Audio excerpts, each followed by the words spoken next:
Praise the lord. యేసు క్రీస్తు వారి పరిశుద్ధమైన నామంలో మీ అందరికీ వందనాలు శుభాలు తెలియపరుస్తున్నానండి. దానియేలు గ్రంథం 6వ అధ్యాయం 16వ వచనం. నీవు అనుదినము తప్పక సేవించుచున్న నీ దేవుడే నిన్ను రక్షించును గాక అని దేవుని వాక్యం సెలవిస్తుందండి. మనల్ని మన దేవుడు అనుదినము రక్షిస్తున్నాడు. మన దేవుడు మనము అనుదినం కాపాడుతున్నాడు. మనం అనుదినము ఏ దేవుడిని అయితే సేవిస్తున్నామో ఆ దేవుడు నిన్ను రక్షించును గాక అని దేవుని వాక్యం సెలవిస్తుంది. బైబుల్ గ్రంథంలో చూసుకున్నప్పుడు దానియేలు గారిని సింహపు బోన్లో వేసినప్పుడు ఆ సింహాలైతే ఒక్క సింహం చాలండి మనుషుల్ని తినేదానికి. అయితే సింహాలు అని ఉన్నాయి, 2 ఉంటాయో 3 ఉంటాయో, ఒకటైతే కాదు. ఆ సింహాలు బోన్లో వేసినప్పుడు దానియేలు గారిని ఊరకనే చంపేసి ఎముకలు కూడా లేకుండా తినేసేటి ఆకలితో ఉన్న సింహాల బోన్లో వేసినప్పుడు ఆయన అనుదినము సేవించుచున్న ఆయన దేవుడు ఆయన రక్షించాడండి.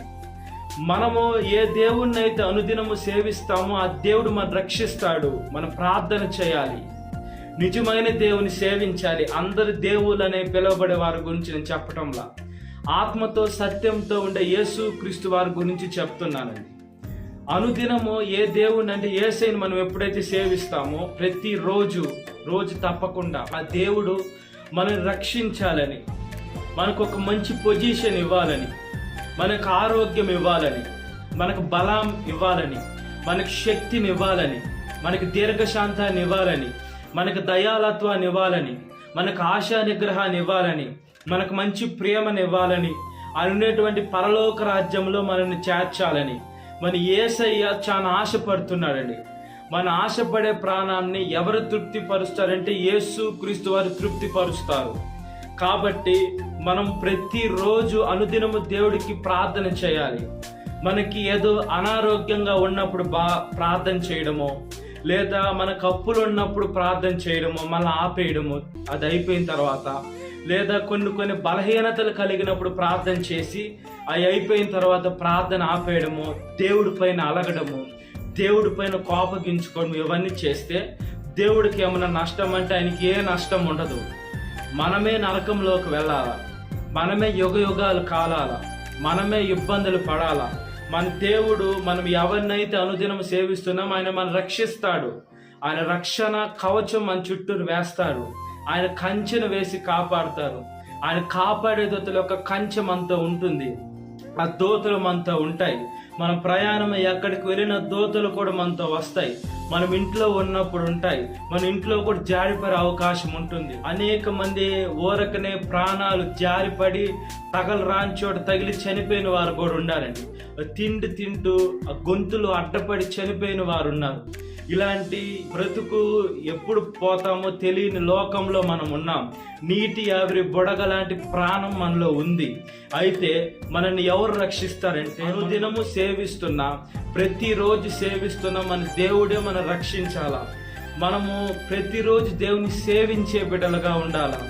ఏదో అవసరానికి కాదండి. బైబిల్ గ్రంథంలో దేవుని భక్తులు అనుదినము సేవించారు. దానియేలు గారు రోజుకి 3 మారు ప్రార్థన చేశారు.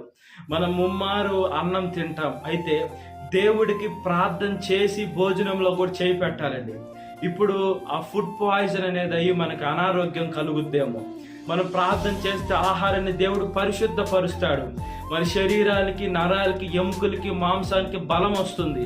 దాంట్లో విషం కలిపి ఉన్నా, బహుశా మన మీద కీడు కోరుకునే మన శత్రులు ఆహారం లేదన్నా కలిపి ఉన్నా కూడా అది మనకి రాకుండా మనం ఎప్పుడైతే ప్రార్థన చేసి దాన్ని పరిశుద్ధపరచమని అడుగుతామో దేవుడు దాన్ని పరిశుద్ధపరిచి ఏ రోగం రానియకుండా కాపాడగల సమర్థుడండి. ఇప్పుడు రోగాలు దేంట్లో వస్తున్నాయంటే తిండిలోనే వస్తున్నాయి. కాబట్టి మనం ఏ ఆహారం తిన్నా ప్రార్థన చేసుకొని ఆహారం తినాలి. మనం ఏ ప్రదేశానికి వెళ్ళినా ప్రార్థన చేసుకొని ఆ ప్రదేశానికి వెళ్ళాలి. అప్పుడు మనం ఎప్పుడైతే అనుదినము దేవుణ్ణి క్షణము మనం ఏ పనిలో కూడా దేవుణ్ణి ముందు పెట్టుకొని వెళ్తామో దేవుడు ఖచ్చితంగా మనల్ని కాపాడుతాడు.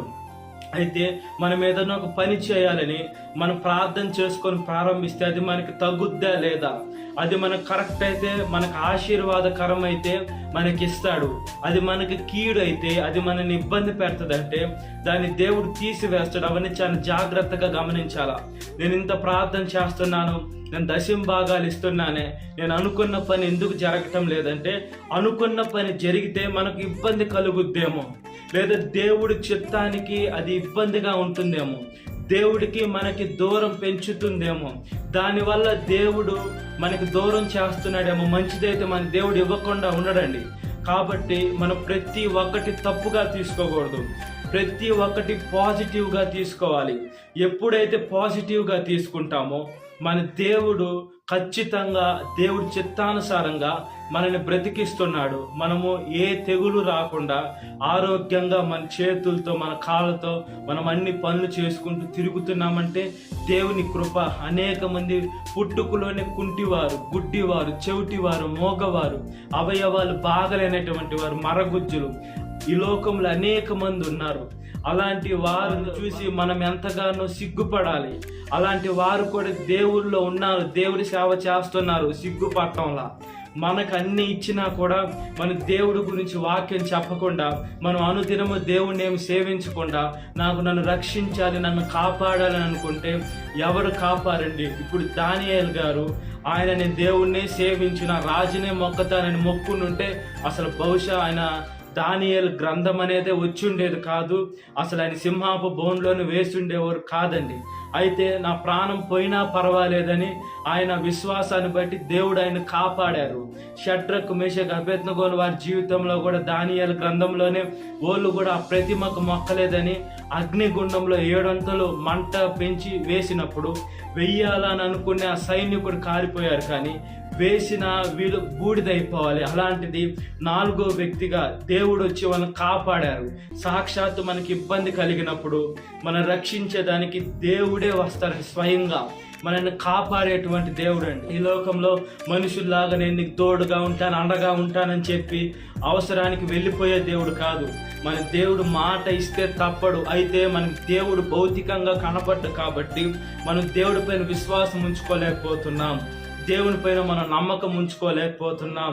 దేవుడి పైన నాకు ఖచ్చితంగా చేస్తాడు, నా దేవుడు నాకు ఉన్నాడు అనే ఆలోచన మనం దేవుడి మీద నిలుపుకోలేకపోతున్నాం.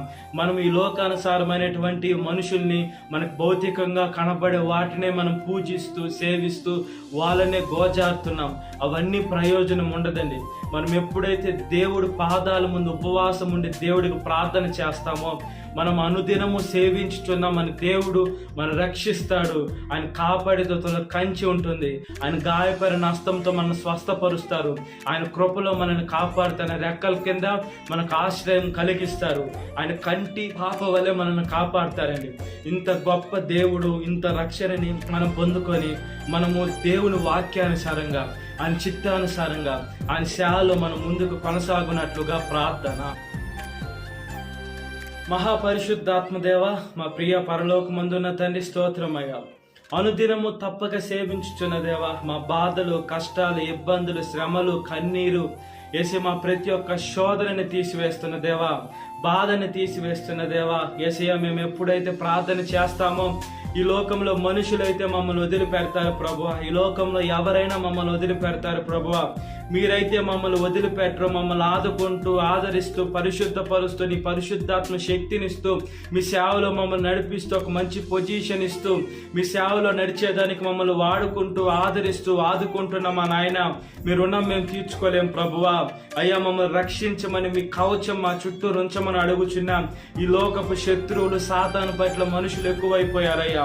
మేము ఎప్పుడైతే అనుదినం మేము సేవిస్తామో మీరు మాకు కంచెన వేస్తారు, మమ్మల్ని కాపాడుతూ ఆదరిస్తూ ఆదుకుంటున్నాం. మా రక్షకుడా, మీ రుణం మేము తీర్చుకోలేం. స్తోత్రం అయ్యా. అయ్యా, మా ప్రార్థనతో అయితే ఆలకించండి. యవన వయసులో కాడి మోయట నరుడికి మీద అది మోపిన వాడు యెహోవాయే కాబట్టి మీరు మాకు ఇచ్చిన కాడి బాధ్యతగా మోచేదని సహాయం దయచేయండి అయ్యా. చనిపోయిన వారి గురించి అయితే కాదు ప్రభువా, వాళ్ళు బంధువర్గ, రక్త సంబంధికులు, స్నేహితులని, కొలిక్సిని కాపాడండి అయ్యా. చనిపోయిన వారు తిరిగి రాని లోకానికి వెళ్ళిపోయారు ప్రభువా. మేము ఎప్పుడైతే మీ బిడలుగా బ్రతికి మీ ఆత్మను కలిగి ఉంటామో, మీ సేవ చేస్తామో, అప్పుడు చనిపోయిన వారిని మేము ఒకరిని ఒకరు చూసుకునే కాంటాక్ట్ అయ్యే అధికారాన్ని, శక్తిని మీరు ఇస్తారు కాబట్టి సహాయం దయచేయండి. గాయం రేపేది మీరే, గాయం కట్టమని అడుగుతున్నాం. ఈరోజు పెళ్లి రోజు జరుపుకునేటువంటి వారిని కాపాడండి అయ్యా. భర్త భార్యని ప్రేమించాలి, భార్య భర్తకు లోబడి ఉండేద్దరు కలిసి ఉండాలి. బిడ్డలను ఆస్వాదించండి. బిడ్డలు లేని వారికి బిడ్డలు దయచేసి సీయోనులను ఆస్వాదించి క్రీస్తు బండపైన వేసేవాళ్ళు వాళ్ళ కుటుంబం కట్టుకునేదాన్ని సహాయం దయచేయండి అయ్యా. ఈరోజు పుట్టినరోజు జరుపుకునేటువంటి వారిని కాపాడండి. ఈ లోకంలో బుద్ధినందు, జ్ఞానమందు మనుషుల దైందును వర్ధిల్లాలి, మీ దైందును వర్ధిల్లాలి, మీ కాడి మోయాలి, మీ సేవ చేయాలి, అనేక ఆత్మ రక్షించాలి ప్రభువా. మీ మార్గంలోకి నడిచేదే కాదు నాయన, అనేక మందిని మీ మార్గంలో నడిపించదని సహాయం దయచేయండి. మీరు ఇచ్చిన దయా కిరీటాన్ని బట్టి స్తోత్రం. యేసయ్యా, వాళ్ళకి బలాన్ని, శక్తిని, దీర్ఘాయుష్ని దయచేసి, మంచి తెలివిని దయచేసి, మీరు ప్రతిరోజు వాళ్ళకి కొత్త దయా కిరీటాన్ని ఇస్తున్నారు కాబట్టి మీ సేవలో ఉపయోగపడే పాత్రలుగా సహాయం దయచేయండి. ఎవరైతే అనారోగ్యం హాస్పిటల్, ఐసీయూ, ఇంటెన్సివ్ మరణ పడకల పరిహారం స్వస్థపరచండి ప్రభువా. ప్రయాణం, బస్సు మార్గం, ఆకాశ మార్గం, నీటి మార్గం, ట్రైన్, ఫ్లైట్, యేసయ్యా, బైక్, కారు, బండి, దేంట్లో వెళ్తున్నా క్షేమమైన ప్రయాణం దయచేయండి అయ్యా. దేశం మీద దేశాలు యుద్ధాలు తీసుకొని జెరూసలేముని, భారతదేశం, ఇశ్రాయెల్ దేశాన్ని కాపాడండి. గ్యాస్, పెట్రోల్, డీజిల్ కరువు లేకుండా, మూడో ప్రపంచ యుద్ధం రాకుండా కాపాడండి అయ్యా. ఎగ్జామ్ రాస్తున్న రాయిపోతున్న బిడ్డను కాపాడండి అయ్యా. ఎగ్జామ్ రాసిన బిడ్డలకి రిజల్ట్స్ వస్తాయి. ఎక్కువ వచ్చాయని గర్వం లేకుండా, తక్కువ వచ్చాయని బాధ లేకుండా, వారి తల్లిదండ్రులకు మంచి పేరు తెచ్చే శక్తిని దయచేయండి అయ్యా. ఎగ్జామ్ రాయిపోతున్న బిడ్డలకి ఏ ప్రశ్నకి ఏ జవాబు రాయాలో వాళ్ళకి పరలోకపు తెలివినిచ్చి సహాయం దయచేయండి అయ్యా. పశువుల్ని, పక్షుల్ని, మనుషుల్ని, జంతువుల్ని, జీవరాశుల్ని, అదే విధంగా సృష్టిని, లోకాన్ని కాపాడండి ప్రభువా. అదే విధంగానే మీ మనుషులు మిమ్మల్ని బాధ పెట్టకుండా వాళ్ళకి ఇచ్చిన వెరితనమైన తెలివి, మీకు వెరితనం కాబట్టి మనుషులు తెలివి అయ్యా, మీకు లోపడి శక్తిని దయచేయండి అయ్యా. ప్రతి ఒక్క నాలుక మిమ్మల్ని స్తుతించి, ప్రతి ఒక్క మోకాలు మీ నామలో వంగేదాన్ని సహాయం దయచేయండి ప్రభువా. సాతాను శోధన ప్రతి ఒక్క బిడ్డను విడుదల దయచేయండి. ఈ వాక్య విఘ్న ప్రతి ఒక్క బిడ్డని పేరు పేరాశని జ్ఞాపకం చేసుకోండి. ఈ దినకాలపు దేవునితో నింపమని ప్రజలైన యేసుక్రీస్తు వారి పరిశుద్ధమైన నామంలో మిక్కిలి వినంత అడుగుచున్నాను నా పరలోకపు తండ్రి, ఆమేన్. Praise the Lord. God bless you. Have a great day.